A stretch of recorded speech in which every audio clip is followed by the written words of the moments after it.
we need to talk about the most counterintuitive force in the chip market right now. A paradox that's making the smartest people in the industry feel like they're running just to stand still. Okay, let's dive right into this. All right, just a quick note for the record, it's March 2nd, 2026. And as always, nothing I'm about to say is financial advice. This is just my analysis, so please do your own research. You know, if you take one thing away from this whole briefing, it's this quote right here. This is the single most important idea to grasp for anyone invested in this space. Every time you see a headline about some breakthrough in AI optimization, this is the lens you've got to see it through. Let's break down what that really means for our portfolios. I'm going to give you the conclusion first, because in this market, time is everything. We really don't have the luxury of a slow reveal. Okay, so here are the new rules of the game. First off, supply is the absolute ceiling. This high bandwidth memory shortage, it's structural, it is not a blip. You need to be planning for access, not for lower prices. Second, context is king. That 1 million token window, that's not a luxury anymore. It's the baseline, the price of admission for enterprise AI. And finally, if you can't outspend the giants on HBM, your only path forward is custom hardware, co-design. The rest of this analysis is going to show you exactly why these are the hard facts on the ground. Now, what's really fascinating is how we got here. The industry has been performing genuine miracles in algorithmic efficiency, but these breakthroughs, well, they aren't tamping down demand like you'd logically expect. In fact, they're having the complete opposite effect. I mean, just take a look at these three breakthroughs. We've got stuff like KV cache sparsification, which is a really clever way for a model to forget the less important parts of a conversation on the fly. Then you have the NVFP4 standard, which basically halved the size of models using a smarter data format. And now, there are new architectures that can chew through huge documents by only focusing on the most critical bits. These aren't minor tweaks. These are incredible engineering feats. So what's the cumulative effect? An 8-fold efficiency gain. I mean, stop and think about that.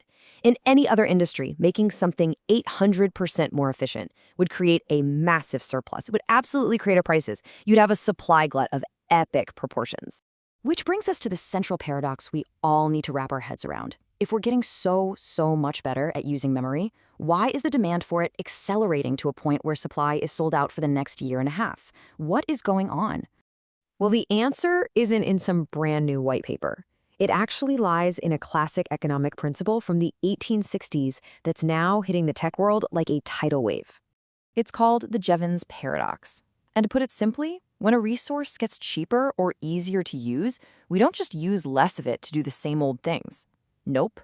We find new, bigger, more ambitious things to do with it, and our total consumption goes up, not down.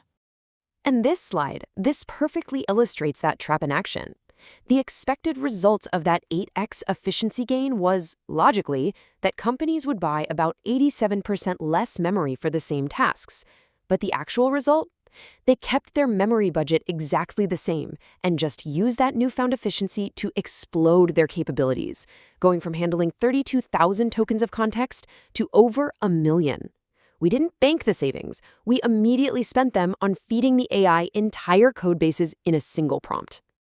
And that's happening because the fundamental nature of AI tasks has completely changed. We've moved from simple chat, which has these bursts of memory usage, to agents. These are autonomous systems that actually think in loops, creating a persistent baseline memory demand that never really turns off. On top of that, the newest models are doing what's called reasoning on the fly. It's like an internal monologue that requires huge memory buffers before it ever even gives you an answer. So, let's see how all this builds into a very stark 5-year forecast. And let me be clear, this isn't some temporary supply chain hiccup. This is the new landscape. The data on this slide is, well, it's crystal clear. AI memory demand is skyrocketing. It's growing exponentially this year. Meanwhile, our global capacity to produce that memory, it's only growing at a linear 10-15% a year. Demand is on an exponential curve, while supply is on a straight line. That widening gap you see between those two growth rates, that is the new reality. And this gap has very real-world consequences. The next memory standard, HBM4, it's going to be here by the end of the year, and it's already considered insufficient for the models being trained right now. AI is on track to consume a full fifth of all silicon wafers produced globally. And this isn't just a high-end server problem. This AI tax on basic RAM is predicted to effectively wipe out the sub-$500 PC and smartphone market within 2 years. So, where does this leave us? What's the new framework for thinking about this market? We have to reframe our thinking. The fundamental mistake we're all making is viewing these algorithmic miracles as cost savers. They're not. They are capability unlockers. Every single efficiency gain is immediately reinvested into a larger, more complex task, which in turn fuels even more demand for memory. It is a self-perpetuating cycle. And this is the strategic question we should all be obsessing over for the next decade. We've been propelled forward by one miracle of optimization after another. But if Jevons paradox holds, and every miracle only makes us more desperate for resources, what happens when we hit a wall and the miracles stop coming? Think about it. Do your research.